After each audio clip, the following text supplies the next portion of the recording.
What's up, y'all? I got another banger masterpiece here. We got Mushishi by Yuki Urishibara and this sick hardcover from Kodansha. They started putting these out, I think, a couple months ago. I got it like straight up off the rip when it came out. I've been meaning to talk about it for a minute, so I'm glad I get to do this. I didn't know anything about this going in. This is honestly a book that you don't need to know anything to go in. If you watch my videos and you like trust my taste, if you like the ones I've been recommending, turn this shit off, bro. Go buy this book. This shit slaps. But I'll go into more detail too. But for me, I like going in blind. I think this one is up there for me. It is hurdling. That's not the right word. It's in my Mount Rushmore of manga now, for sure. Don't make me name the rest of them, but I like it. I enjoyed this story thoroughly. I bought it off the vibes from the cover alone. And, you could too. These books are really nicely made. It's a nice size. I don't have a book to compare it to right now, but it's not like, it's a little more square than your usual, I feel like, comic that you get. But it's sick. So Mushishi is about Mushi, right? Mushi are these things that are like described as the most base life form, like a primordial, non-sentient being, right? That's at the core of Earth. It's kind of treated as like an animal. Like it does what it does just because that's what it does. You know what I mean? It doesn't think or scheme or plan. And it can have adverse effects on the environment and the people in the world around it. Okay? That's all this page says. It's all described in this page, much better than I said. But a part of why I love this book is that it describes us immediately. We don't come back to it. Like, that's it. We go, oh, okay. We follow Ginkgo, the Mushishi, who is a guy. He's not like a Ghostbuster, right? He's not coming in to capture the Mushi and get rid of them. He like just understands what they do and finds solutions so that people aren't being adversely affected by what the Mushi are doing. Okay? That's kind of the point. He's not beating anybody. He's kind of like releasing people from whatever situation the Mushi have created for them. Is more his goal. He travels around. This is super episodic.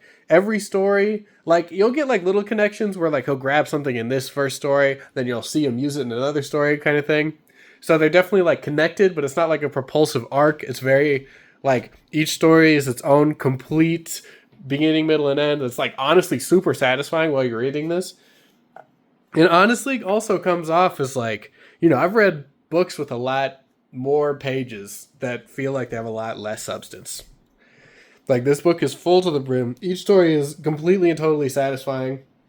You might find yourself finishing a story and then putting this shit down and going and enjoying life and reflecting on the world, staring at the sunset. And then you'll come back, you'll do another one. You'll be like, God damn, I'm getting so much book out of this book. At least that's what I hope happens for you. I'm not going to say too much about like the plot as like I usually don't. This is a great one to go in blind. If you've ever trusted me before, or if your tastes align with mine based on the other videos you've seen, just get this shit, bro. It's not that deep. Just get this shit. It's good. It does a kind of it. I don't know how to say this. It's very like quaint and kind of like I don't know. It gives you like a really simple kind of like peace with the world, kind of like being in touch with nature and with all things, in like a really satisfying, wholesome way. But it's also kind of fucking horrific. This book, right? Ginkgo comes into town, dude, and he's the way every story pretty much works is Ginkgo comes into town. He's like, I don't know what the fuck is going on. Someone told me it was some weird shit happening. Are you the weird person? Person goes, yeah, I am the weird person. He goes, what's wrong? They tell him a situation.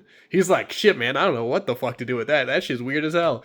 And they're like, yeah, I know. He spends some more time with them. We get a little bit of like history of the world from Ginkgo. He's a pretty like well-learned fella. He has a lot of knowledge, so even though he doesn't know the immediate solution, he doesn't have the prescribed antidote to whatever's happening here, he's like, I'll figure this shit out, don't even worry about it, homie.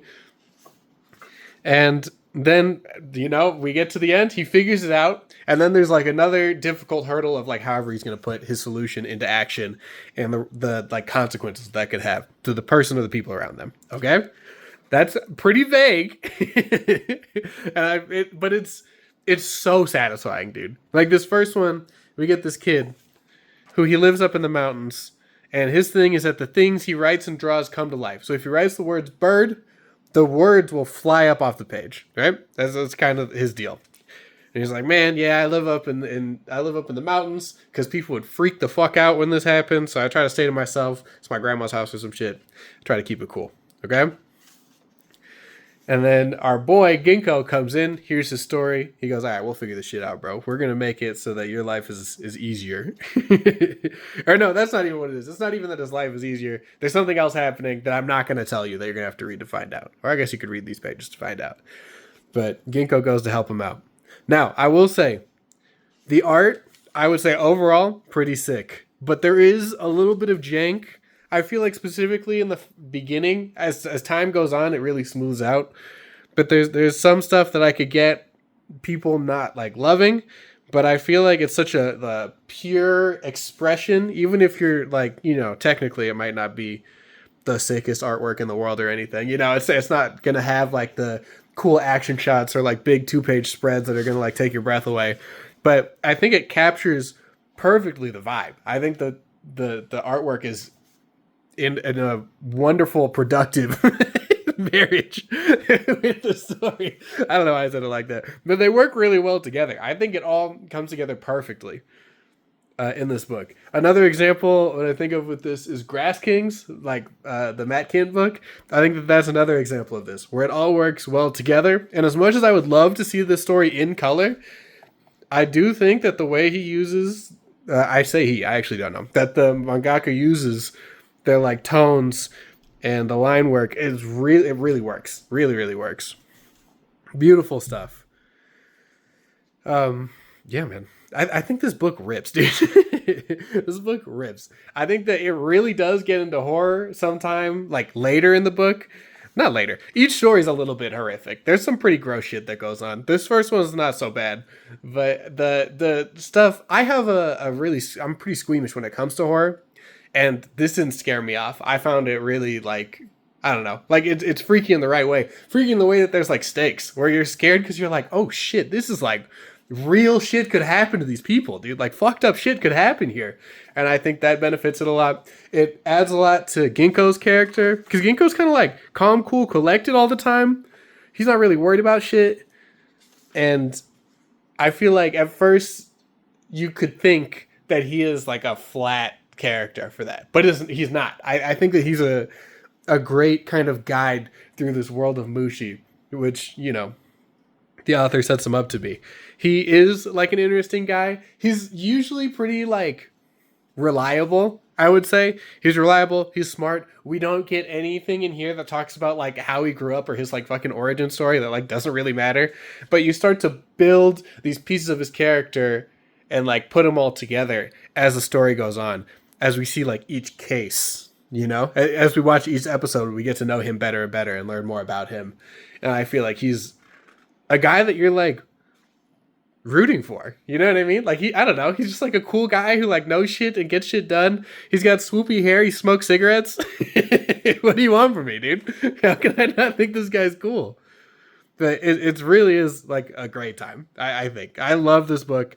I like want to go in more, but I think you've seen enough. All right, I just buy the book. Mushishi is a banger. It is. And like this book, I don't know what it goes for. $30. You can find it for better than $30. But like you're not gonna get like a better made book at this price. You're not gonna get a book with more substance. You're not gonna get like it strikes me really as kind of like a comic that doesn't get made anymore, dude. Like the true episodic. We're going for the long haul, even though I think there's only 3 of these books in the total series. They're not all out. I have the second one. I have not read it yet because it like just got delivered today. But it's like, there's just not a lot like it. I've read a lot of books. I have like this big ass fucking shelf of comics over here next to me. I've read a lot. And I think this is the only one that's had me feel like this specific way. Where it's kind of like the beauty of the world and like how small you are in it, but how that's kind of beautiful. And like, I don't know. I think it's really, really wonderful work. I recommend it to all.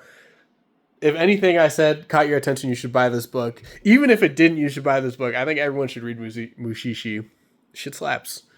If you have any bangers, Maybe even some manga bangers. I've been reading a lot of manga recently, so I'll always take some more manga recommendations. You can leave those in the comments. If you made it this far in the video, I appreciate you a great deal. Thank you so much, and I'll catch you in the next one.